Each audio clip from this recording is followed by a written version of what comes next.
আসসালামু আলাইকুম সবাইকে। আজকে নিয়ে আসলাম অত্যন্ত সুস্বাদু কাঁঠালের রেসিপি। আমাদের এই রেসিপিটি ফলো করে আপনি যদি কাঁঠাল রান্না করেন, গরু মাংস আপনার কাঁঠালের সাথে টিকতে পারবে না। তো চলুন রেসিপিটি শুরু করি। প্রথমে আমরা একটু পরিমাণ মতো তেল দিয়ে দিব, তারপরে দিয়ে দিব মসুর ডাল এবং হেলনের ডাল, তারপরে দিয়ে দিব আদা রসুন বাটা, পরিমাণ মতো লবণ,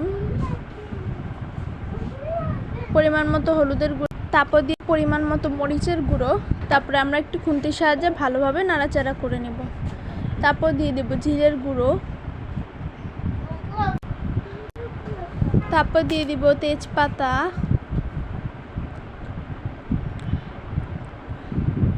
দারচিনি, লং, এলাচ। তারপর কিছুক্ষণের জন্য ঢেকে দিব।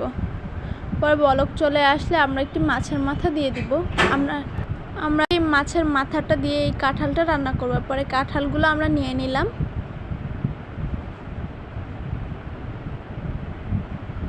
তারপরে আমরা একটু ভালোভাবে নাড়াচাড়া করে চুলায় দিয়ে দিব। আমাদের কাঁঠালের ফাইনাল লুক কেমন এসেছে কমেন্টে জানাবেন। আল্লাহ হাফেজ।